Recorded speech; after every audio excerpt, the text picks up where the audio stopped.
They'll tell you to heal, to breathe, to forgive. I won't.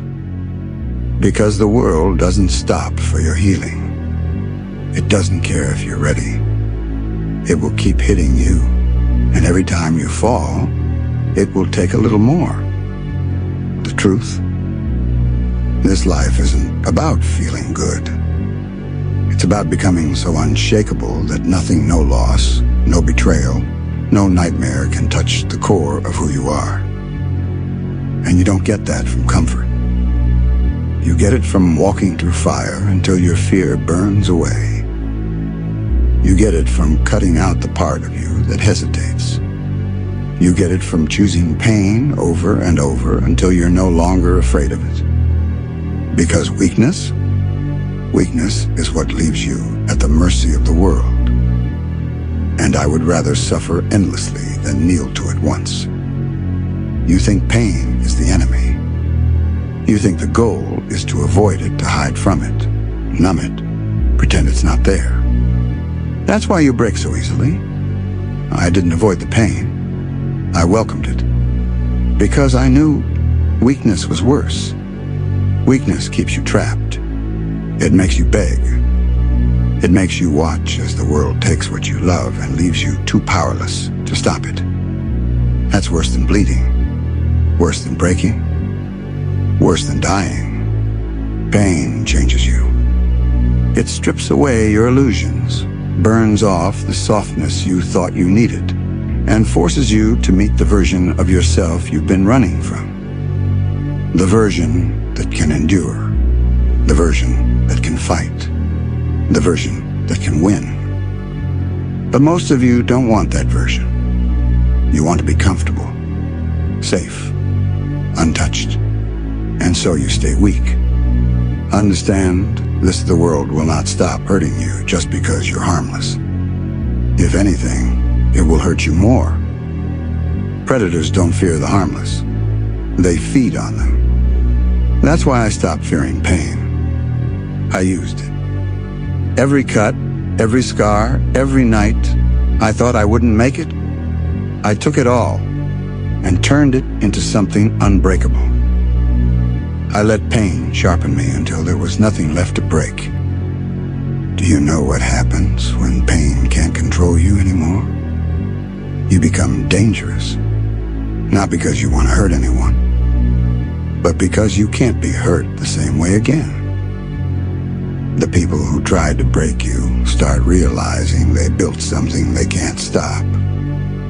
The world that once scared you starts looking small. And fear starts running from you.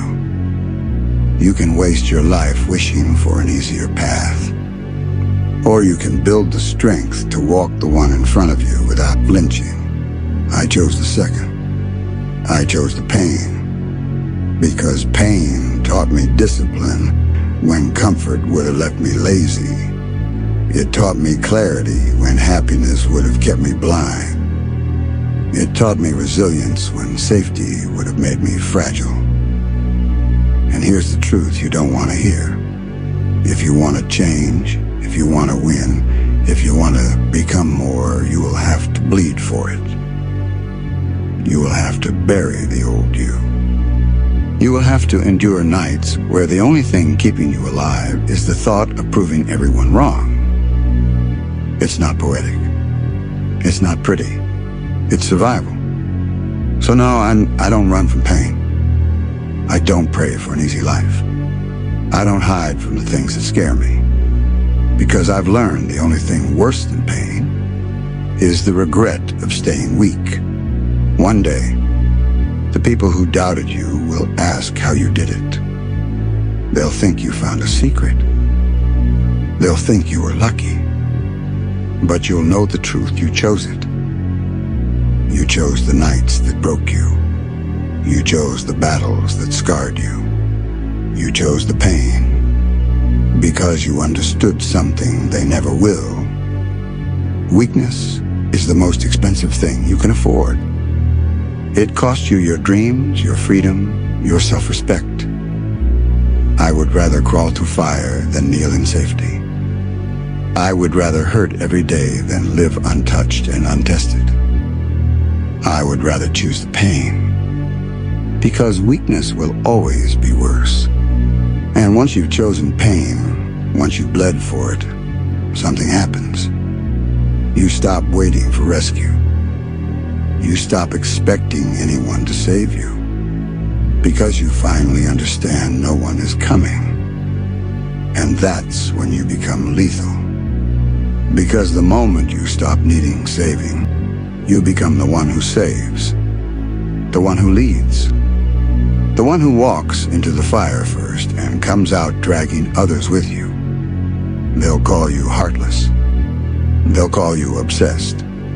But they'll never call you weak again. And that's the trade. The death of who you were for the birth of who you had to become. From that point on, fear is no longer something you feel. It's something you cause. Every room you enter, every fight you take, every challenge you stare down, you bring the storm with you. Because pain didn't just make you strong, it made you inevitable. You don't wonder if you'll win. You know the fight ends when you decide it's over. You don't ask if you'll survive. You know the world will break before you do. And when you carry yourself like that, when you move with that kind of certainty, people stop seeing you as human. They start seeing you as a force. You want to know the real power? It's not in being feared. It's in being impossible to move, impossible to shake, impossible to kill no matter what they throw at you. Because when pain can't break you anymore, there's nothing left that can. So let them watch. Let them doubt. Let them pray for your fall. And when the dust clears, when the war is over, when every single one of them is gone, you'll still be here, bloody, breathing, smiling. Because you didn't just survive the fire, you became it.